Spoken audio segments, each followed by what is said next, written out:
This is my writing vlog for Nanowrimo 2017, November 20th.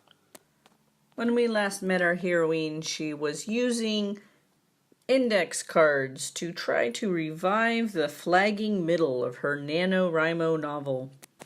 She did indeed go out and purchase said index cards. She did indeed write down ideas onto the scenes in a particular color-coded manner.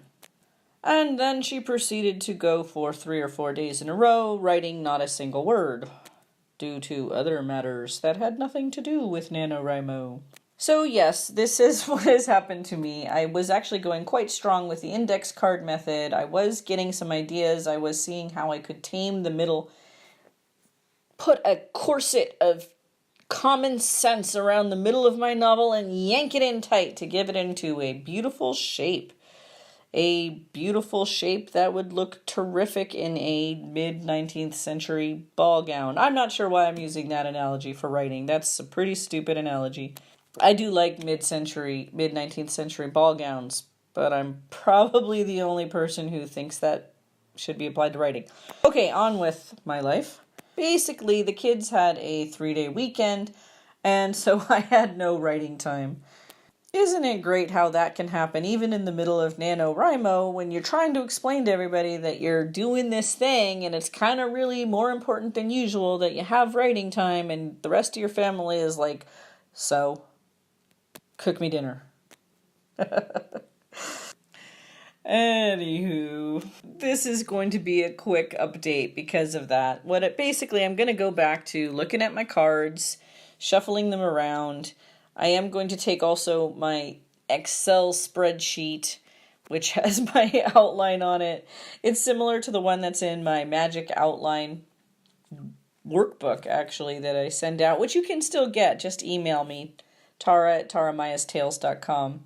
and I'll send you a copy. I'm actually going to be using it for this as well, and I also have some on my computer that I use. Sometimes I like to print it out and write it in by hand. I don't know why. And I also have a romance grid, a romance necessary scenes grid. Now that necessary scenes grid is actually the bare bones of what you need in a romance, so there's quite a few scenes that I have for each of those categories. And I've written those on the bright pink cards for my outline.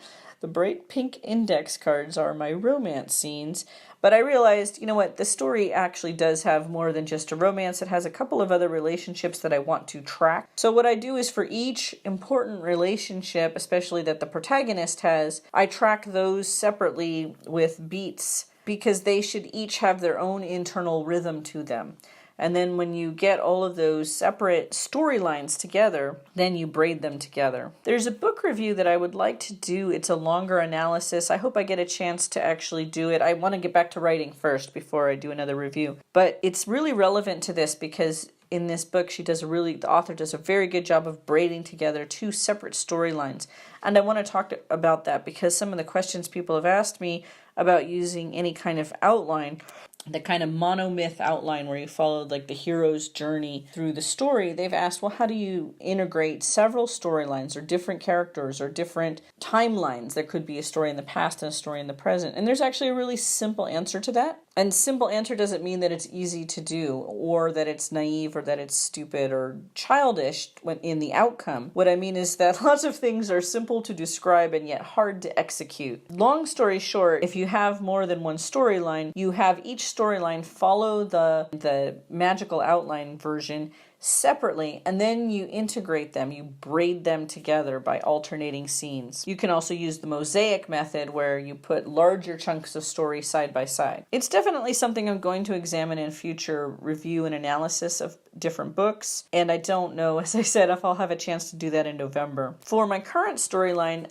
I'm not doing that as strongly because I only have one point of view character. But I find that it still kind of helps to think of different things that she is doing within the story, different interactions that she's having, as almost like independent stories, and then flow them together. Now, of course, sometimes they have to be flowed together into the exact same scene, so it's not quite as easy as when you have 2 separate storylines that can be simply put into their own chapters. If you can have her advance her relationship with a friend, advance her relationship with her mother, advance her relationship with her romantic interest, all in the same scene, then that's awesome. It's also really hard to do, so I sometimes write them out separately, or in this case, I'm still using the index cards, so I have them on separate index cards. And then when I put where a scene is going to be, I start stacking the index cards. So I may have 5 or 6 index cards all stacked on top of each other, and that tells me these are all the elements that you want to throw into this scene. Here's the science gadget, because it's science fiction that I'm writing, that I want to throw into this scene. She's going to be using this science gadget. Here's what's going to happen in the romance.